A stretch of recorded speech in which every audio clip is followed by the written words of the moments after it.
Hi friends, ഇന്ന് നമ്മൾ സാധാരണയായി വീടുകളിൽ തയ്യാറാക്കാറുള്ള ഇലയടയാണ് തയ്യാറാക്കുന്നത്. അതിനുവേണ്ടി ഞാൻ നേരമായി പൊടിച്ച 2 കപ്പ് അരിമാവിലേക്ക് 3 കപ്പ് വെള്ളം ചേർത്ത് കൊടുക്കുകയാണ്. പാകത്തിന് ഉപ്പും 1 സ്പൂൺ നെയ്യും കൂടി ഞാൻ ചേർത്ത് കൊടുക്കുന്നുണ്ട്. അതിനുശേഷം നന്നായി കുഴച്ചെടുക്കുക. ഇനി ഫില്ലിങ്ങിന് വേണ്ടി 2 കപ്പ് ചിരകിയ തേങ്ങയിലേക്ക് പൊടിച്ച ശർക്കരയാണ് ചേർത്ത് കൊടുക്കുന്നത്. ഇനി ഞാൻ ഇതിലേക്ക് നന്നായി പഴുത്ത ഒരു ഏത്തപ്പഴം നുറുക്കി ചേർക്കുന്നുണ്ട്.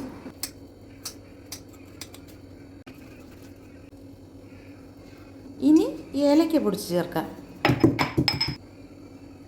ഇനി ഞാൻ ചേർത്ത് കൊടുക്കുന്നത് കറുത്ത എള്ളാണ്. ഇനി ഇതെല്ലാം കൂടി നന്നായി മിക്സ് ചെയ്ത ശേഷം ഒരു 2 മിനിറ്റ് റെസ്റ്റ് ചെയ്യാൻ വയ്ക്കുക. ആ സമയം കൊണ്ട് നമുക്ക് വാഴയില വാട്ടിയെടുക്കാം. നേരത്തെ കുഴച്ച് വെച്ച അരിമാവ് ചെറുനാരങ്ങ വലിപ്പത്തിലുള്ള ഉരുളകളാക്കി എടുക്കുക. കയ്യിൽ അല്പം വെള്ളം തൊട്ട് നനച്ച ശേഷം ഉരുളകൾ വാഴയിലയിൽ വെച്ച് വട്ടത്തിൽ പരത്തിയെടുക്കുക. ഇനി ഫില്ലിംഗ് വെച്ച് കൊടുക്കാം. അതിനുശേഷം ഇല 2ആയിട്ട് മടക്കി പാനിൽ വെച്ച് ചുട്ടെടുക്കാവുന്നതാണ്. ചുടുന്നതിന് മുമ്പ് അല്പം നെയ്യും കൂടെ പുരട്ടി കൊടുത്താൽ അടയ്ക്ക് നല്ല മാർദ്ദവവും നല്ല വാസനയും ഉണ്ടാകും. അടകൾ പാനിൽ വെച്ച് അടച്ചു വെച്ച ശേഷം 1-2 തവണ തിരിച്ചും മറിച്ചുമിട്ട് ചുട്ടെടുക്കണം.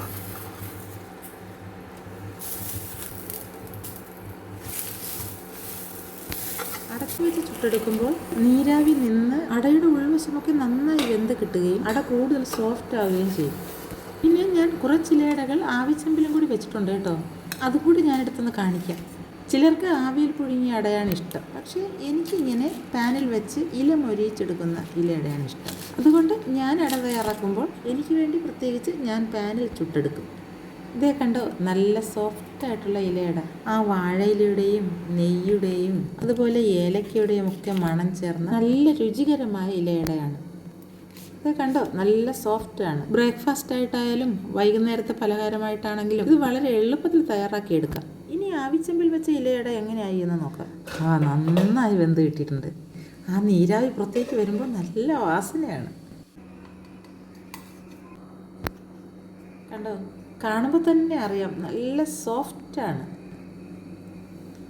അപ്പോൾ കൂട്ടുകാരെ, നിങ്ങളെല്ലാവരും ഇത് തയ്യാറാക്കി നോക്കണം. കൂട്ടത്തിൽ എൻ്റെ വീഡിയോയ്ക്ക് ഒരു ലൈക്ക് തരാനും മറക്കരുത് കേട്ടോ.